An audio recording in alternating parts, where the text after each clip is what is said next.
Hi everyone, welcome back to Story of the World Chapter Highlights. I'm Sophie Teacher and today we're going to talk about Chapter 41, the final chapter of Story of the World 4. Now today we're mainly going to be talking about two separate countries, communist countries, and their kind of downfall, how they changed once, communism was changing within Europe and within Asia. Now, the first part we're going to talk about today, if you remember, in China at this time, the leader was Mao. Now, Mao was the head of the Chinese Communist Party, and he had lots of different ideas about how China should be run and the things that should be happening in China at this time. Now, Mao's general, his secretary general, was a man called Deng Xiaoping. Now, Xiaoping had very different ideas than Mao of how China should be run. He didn't really believe in collective farms and all that kind of thing. He really thought the farm should be owned by the people. So him and Mao had very different ideas. Now, his ideas, Xiaoping's ideas, Mao really disagreed with. He thought they were anti-communist, and he really didn't like that. And so Mao accused Xiaoping of being an anti-communist, which when you're in the Chinese Communist Party is not good. So he was pushed out of the party. He was even forced to wear a dunce's cap to, mean you're stupid, and walk around the city wearing it. And he was sent to work at a factory that made screws and that kind of thing. Now, people really stood up and supported Mao. Mao was worried he was going to get pushed out of the party by people like Xiaoping. And around 30,000 people came to support Mao and, help support him. And that was a huge amount of people. They were kind of called like his bodyguards at that time. And they really loved Mao and they said they supported him. Now, eventually what this turned into was something Mao called his Red Guard, the Red Guard. Now, the Red Guard was a youth organization in China at that time, and it was basically a military, like a Red Guard, and they stood by the teachings of Mao. They even had this thing we call in English the Little Red Book, which was Mao's teachings, quotes from Mao's on communism, and they followed this book. And what the Red Guard would do is they would find people who went against Mao and they would arrest them or they would kill them. What we can call things like the Little Red Book and this kind of information is something called propaganda.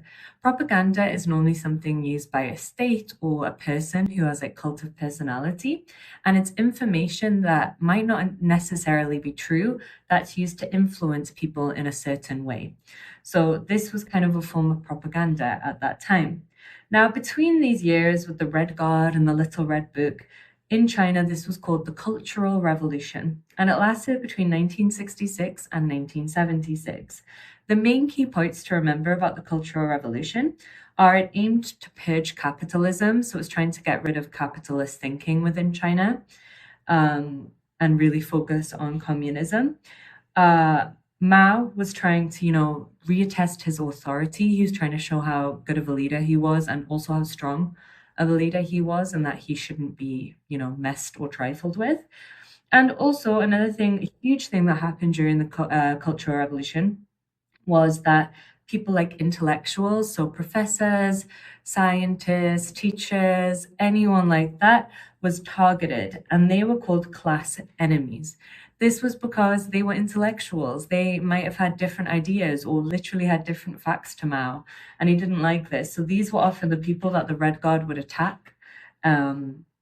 This would normally happen, and they were called class enemies. Now, eventually, in 1976, Mao dies, and this changed a lot of things in China. Mao had this cult of personality. A lot of the Communist Party's thinking and what they did was surrounded with Mao. They even had his red little book, the Red Guard. So lots of things changed once he passed away. Now, if you remember Xiaoping, who used to be the Secretary General, he came back from the factories. He thought, this is my moment to reclaim some power in China. And he came back from the factories.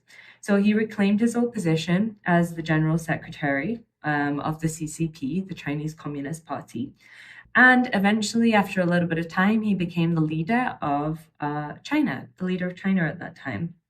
What he just started to do, he started to return some of the farms to the people. So he took away some of the collective farms.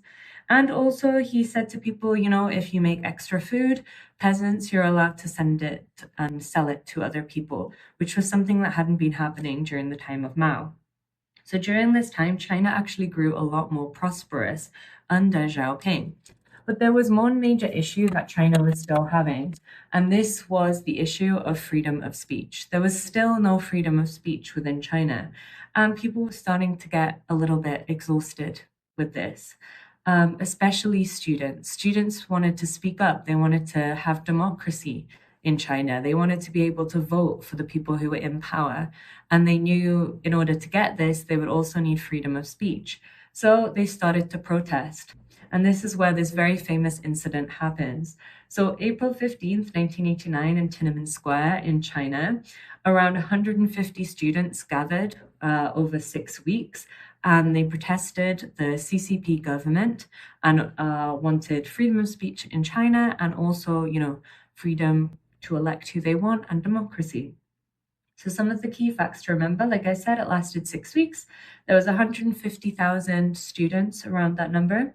And by the end of this, which we'll talk about a little more here, over 1,000 people were killed during this incident. So what started as a peaceful protest turned very quickly into something else. So after a few months, June 3rd and 4th, the Chinese government said, we're not going to do this anymore. We're not going to allow these people to say things. So they got tanks, tear gas, soldiers, and they rolled them into Tiananmen Square. And they started to attack the students who were peacefully protesting within the square. This is a very famous picture. We call it the Tank Man.